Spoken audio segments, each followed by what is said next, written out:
Assalamualaikum warahmatullahi wabarakatuh. Selamat pagi, salam sejahtera untuk kita semua. Salam merayu, salam untuk saudaraku yang ada di dalam maupun di luar negeri. Semoga damai selalu.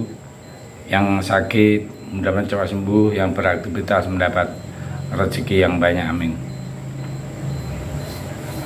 Kali ini saya akan mengupas dan membandingkan ya antara survei dengan polling. Kenapa? Ya itu tadi, survei itu seakan-akan kayak milik sendiri aja, maunya suka-suka semua dimenangkan Prabowo Gibran dan posisinya sangat jauh sekali. Tapi kenyataan di lapangan kan beda jauh. Ya, jadi ya bikin kesel aja kalau melihat, terus terang aja. Gimana nggak bikin kesel? Awalnya 88% masyarakat itu menolak putusan MK yang memungkinkan Gibran jadi cawapres. Lalu beberapa bulan kemudian elektabilitas Prabowo Gibran sudah tembus 50%. Nggak masuk akal kan ini ya. Angka-angka survei yang memenangkan Prabowo ini bagaikan make up ya, atau di glowing lah ya. Ya begitulah istilahnya ya. Sampai jadi lelucon karena terlihat ganjil ya.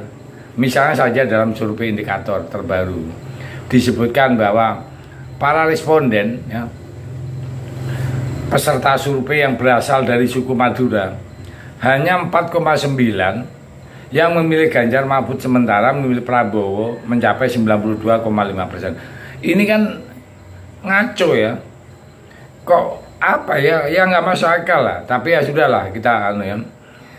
Jadi seakan-akan kok hampir 100% memilih Prabowo Gibran. Pak Mahfud itu mana? Sekarang kita lihat di lapangan, ketika Pak Mahfud terpilih jadi cawapres, reaksi para warga Madura itu saya kira sangat antusias ya. Sampai ada tokoh besar Madura yang juga ketua umum Ikatan Keluarga Madura, Haji Rawi kalau nggak salah ya. Beliau itu langsung mengalihkan dukungannya dari pasangan Anies ke pasangan Ganjar Mahfud. Beliau juga menyerukan kepada seluruh masyarakat Madura di seluruh dunia untuk mendukung Ganjar Mahfud. Nah, seheboh ini kok hanya dicerminkan menjadi angka nggak sampai 5% dalam survei. Nah, dalam survei indikator loh ini. Ya. Tapi ya sudahlah ya. Kita sudah tahu bahwa di dalam rekam jejak Prabowo dia pernah menyatakan bahwa hasil survei itu tergantung siapa yang bayar. Ini ucapan pada tahun 2018. Sementara itu ada juga berita tahun 2014 menjelang Pilpres tahun 2014 yang menyatakan bahwa sudah ada 16 lembaga survei yang memenangkan pasangan Prabowo Hatta waktu itu. Tapi kan kita tahu sih siapa yang akhirnya memenangkan Pilpres kan ya. Tahun 2014 bukan Prabowo. Jadi wajar saja kalau Pak Ganjar sendiri santai saja ya dalam menanggapi hasil survei yang angkanya hanya 20-an atau bahkan sampai belasan persen. Pak Ganjar santai saja, tidak terlihat panik. Malah justru yang panik itu yang angkanya mencapai 50% ya nggak gimana ya, nggak panik. Sudah enak-enak surveinya tinggi, angka 50% tanpa susah-susah belusukan macam pasangan Ganjar Mahfud. Tiba-tiba survei dari lembaga asing Australia ya, yang kredibel, yang malah memenangkan pasangan Ganjar Mahfud ya. Survei Roy Morgan. Ya ini bikin panik tau. Ya. Kubu sebelah itu memang panik sekali ya. Ya saat itu dirilis ya dengan jadwal debat capres yang pertama. Ketika emosi Prabowo lepas kendali dan banyak blundernya, gimana bisa mendiskreditkan lembaga survei Roy Morgan?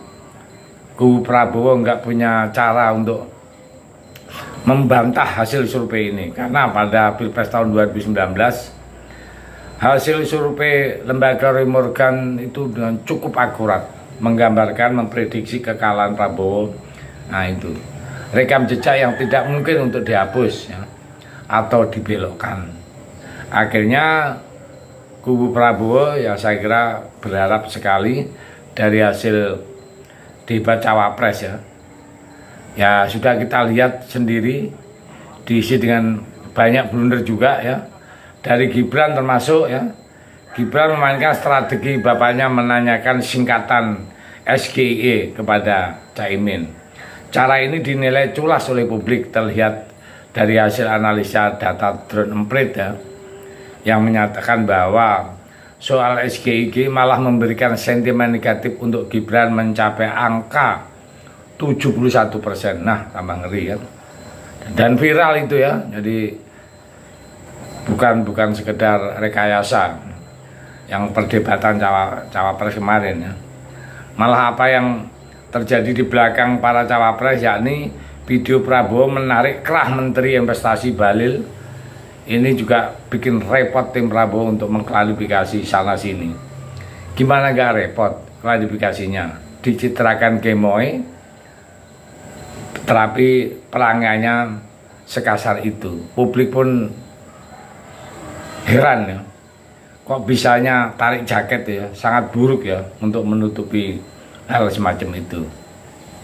Nah, hal-hal macam ini sehingga masyarakat akan paham ya. Begini ya, masih percayakah dengan hasil survei 50% Pilpres satu putaran ya. Jadi pasca debat cawapres, satu hal yang tersisa terkait survei yakni ada beberapa survei yang dimenangkan ya. Ya, coba kita kita konfes selanjutnya ya. Jadi di lapangan ya, yang pertama hasil survei dari Litbang Kompas. Menurut survei Litbang Kompas, Pak Mahfud itu menjadi cawapres yang paling menguasai permasalahan yang didiskusikan dan cawapres yang paling lancar dan jelas dalam menjawab pertanyaan.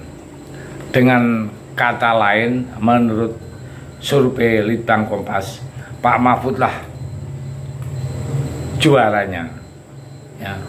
Nah, selain lagi ya, di stasiun televisi polling setelah debat cawapres hasilnya juga dimenangkan oleh Mahfud ya. Polling ini diikuti oleh 59.000, nggak main-main responden. Hasilnya 59% Pak Mahfud sebagai cawapres yang paling bagus menjawab dalam debat. Sementara Gibran hanya mendapatkan 13% dan di urutan ketiga ya. Jadi ini adalah perbandingan yang nyata ya. Jadi bukan mengada-ngada ya. Ini adalah memang apa adanya bahwa terjadi antara di survei dengan yang di lapangan. Sekarang kita bisa menilai kayak apa itu hasil yang ditampakkan di survei-survei itu. Yang lebih sangar lagi ya, menurut saya ILC ini kan sering jadi kubu sana ya. ILC, Indonesia Lawyer Club, ternyata hasilnya sama. Prabowo itu menempati urutan ketiga ya, hasilnya 25%, sedangkan pasangan Ganjar Mahfud dan Anies itu selisih terpaut 1% di atasnya. Nah, jadi 25 itu di bawah dan Ganjar Mahfud dan Anies Caimin itu di atas. Jadi sudah jelas dari 3 polling tadi kita sudah tahu itu adalah untuk perbandingan antara survei dengan 3 tempat polling tadi ya, antara Litbang Kompas, saluran 6 ya tadi, terus ILC. Saya pikir itu. Terima kasih. Merdeka.